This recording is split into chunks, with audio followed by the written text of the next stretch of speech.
नमस्कार दोस्तों, स्वागत है आप सबका हमारे यूट्यूब चैनल में। दोस्तों, हमारी जो ईएमआरएस हॉस्टल वार्डन वाली एडमिनिस्ट्रेटिंग एप्टीट्यूड वाली जो क्लासेस चल रही थी, उसकी 3 क्लासें पहले हो चुकी है। आज ये चौथी क्लास है। तो दोस्तों, अगर आपने 3 क्लासें नहीं देखी है तो प्लेलिस्ट में जाकर देख लीजिएगा। आइए दोस्तों, शुरू करते हैं। आज का हमारा टॉपिक होगा पुरुष और महिला विद्यार्थियों का अलगाव सुनिश्चित करना, यानी ensuring segregation of male and female student.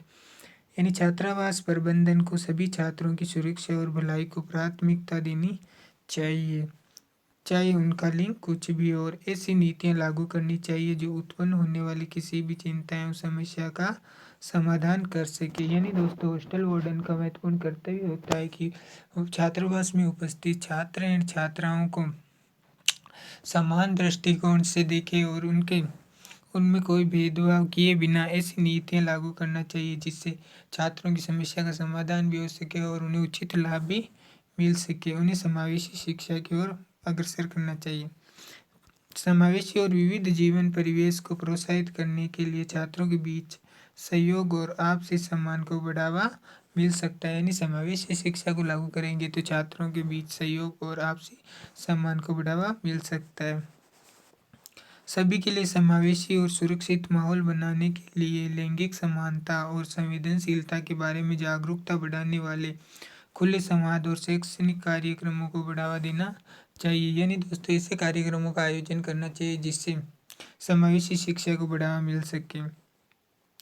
अब छात्रावास वार्डन की क्या भूमिका रहेगी इसमें, तो किसी भी अन्य शैक्षिक स्टाफ की तरह हॉस्टल वार्डन की भी जिम्मेदारी है कि वे सभी छात्रों के लिए एक सुरक्षित और सम्मानजनक रहने का माहौल बनाए, चाहे वो लड़का हो या लड़की। यानी हॉस्टल वार्डन का कर्तव्य है कि छात्र छात्राओं दोनों के लिए समान रूप से रहने का माहौल विकसित करना चाहिए।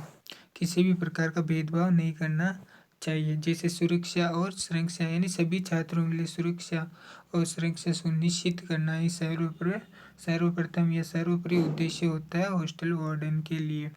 नेक्स्ट उद्देश्य मान लो या कर्तव्य मान लो क्या होता है, तो है अनुशासन और व्यवस्था। यानी वार्डन को सीखने और व्यक्तिगत विकास के लिए अनुकूल माहौल बनाने के लिए छात्रावास के भीतर अनुशासन और व्यवस्था बनाए रखनी चाहिए। यानी ऐसे व्यवस्था करनी चाहिए जिससे सुरक्षित और सम्मानजनक माहौल हो, छात्रों के बीच अनुशासन रह सके। समावेशित और सम्मान व्यवहार करना चाहिए। संघर्ष समाधान, यानी छात्रों के बीच होने वाले किसी भी प्रकार की समस्याओं का समाधान हॉस्टल वार्डन को करना चाहिए। सहायता एवं परामर्श प्रदान करना चाहिए। किसी भी चीज़ की आवश्यकता होने पर हॉस्टल वार्डन को छात्रों को सहायता देना चाहिए, उनसे बातचीत कर समस्या का समाधान करना चाहिए। शैक्षणिक कार्यक्रम, समय समय पर ऐसे कार्यक्रमों का भी आयोजन कराना चाहिए जिससे शिक्षा संबंधी जानकारी छात्रों को मिल सके। नीति क्रियान्वयन, ऐसी छात्रावास वार्डन को ऐसी नीतियों का निर्माण करना चाहिए, सुनिश्चित करना चाहिए कि छात्रावास में नियम स्पष्ट हो, निष्पक्ष हो और समावेशी होना चाहिए। छात्रों के लिए सकारात्मक जीवन अनुभव बनाने में मदद कर सकता है। छात्र और छात्राओं को पृथक करने की आवश्यकता। गोपनीयता और सुरक्षा संबंधी चिंताएं, यानी कुछ साझा करने की जगहों जैसे चेंजिंग रूम, बाथरूम, लड़का एवं लड़कियों की सुरक्षा गोपनीयता सुनिश्चित करने के लिए अस्थायी अलगाव को लागू करना चाहिए। यानी छात्र छात्राओं की सुरक्षा को ध्यान में रखते हुए कुछ ऐसे गोपनीय स्थान जैसे चेंजिंग रूम, बाथरूम के लिए अलग से व्यवस्था की जानी चाहिए। नेक्स्ट, सांस्कृतिक या धार्मिक कारण। सांस्कृतिक एवं धार्मिक कारणों को भी मद्देनजर रखते हुए छात्र छात्राओं के लिए कुछ अलग से व्यवस्थाएं करनी चाहिए। लड़कियों के लिए अलग, लड़कों के लिए अलग से। स्वास्थ्य एवं चिकित्सा कारण, यानी किसी भी प्रकार की स्वास्थ्य संबंधी या कोई बीमारी होने पर हॉस्टल वार्डन को नियमित रूप से उनकी जांच करनी चाहिए। विशिष्ट शैक्षणिक आवश्यकताएं, यानी छात्रावास के अंतर्गत ही कुछ शैक्षणिक आवश्यकताओं की पूर्ति कराना चाहिए। समावेशी वातावरण को बढ़ावा देना चाहिए जहां छात्र एवं छात्राएं एक साथ बातचीत कर सकें। सह शिक्षा लैंगिक रूढ़िवादिताओं को तोड़ने में मदद करती है। आपसी सम्मान को बढ़ावा देती है। आपसी सम्मान को बढ़ावा देती है। अब नेक्स्ट, छात्रावास वार्डन के लिए क्या क्या चुनौतियाँ, किन किन चुनौतियों का सामना करना पड़ सकता है। तो छात्रावास वार्डन को ये सुनिश्चित करने में कई चुनौतियों का सामना करना पड़ता है कि अलगाव को प्रभावी ढंग से लागू किया जाए। इसमें शामिल सभी छात्रों को अधिकार और गरिमा का सम्मान है। यानी छात्रावास वार्डन के लिए सुनिश्चित करना चाहिए कि छात्र और छात्राओं के लिए अलग से व्यवस्था की जाए। इस इसके लिए छात्रावास वार्डन का मुख्य कर्तव्य होता है।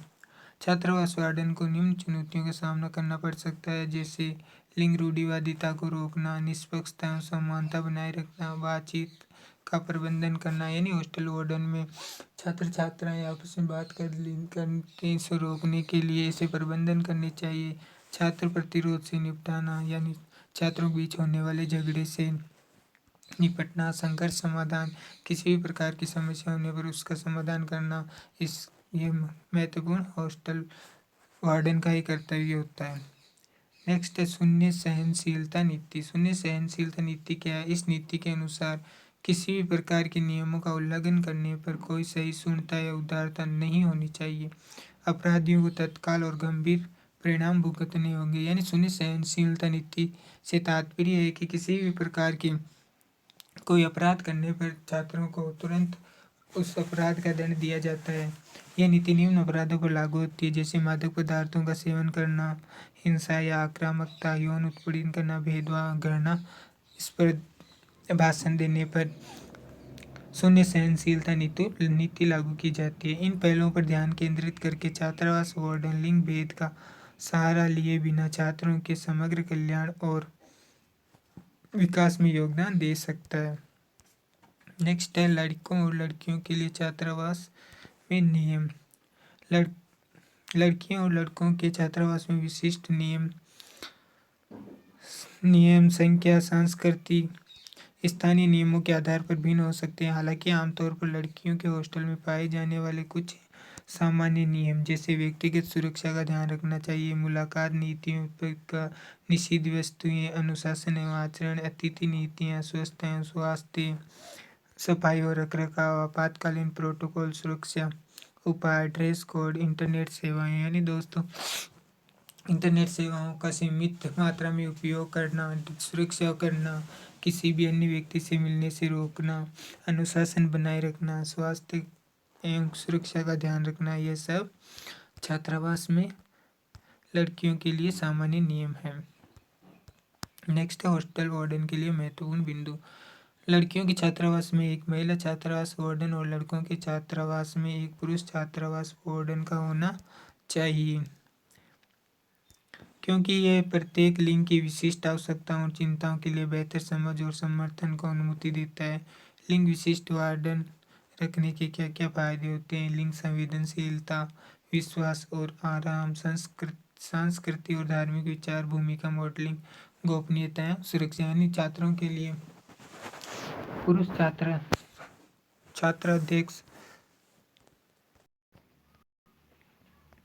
यानी दोस्तों लड़कियों के छात्रावास में एक महिला छात्रावास वार्डन को, जबकि लड़कों के छात्रावास में एक पुरुष छात्रावास वार्डन का ही होना चाहिए, जो लिंग संबंधी संवेदनशीलता को समझ सके, विश्वास बना सके, सांस्कृतिक और धार्मिक विचार का प्रचार कर सके और भूमिका मॉडलिंग के रूप में प्रस्तुत कर सके, गोपनीयता और सुरक्षा को बनाए रखे। तो दोस्तों, क्लास कैसी लगी? अगर क्लास अच्छी लगी तो चैनल को सब्सक्राइब जरूर करना। मिलते हैं नेक्स्ट वीडियो में, तब तक के लिए बाय। पढ़ते रहिए, आगे बढ़ते रहिए।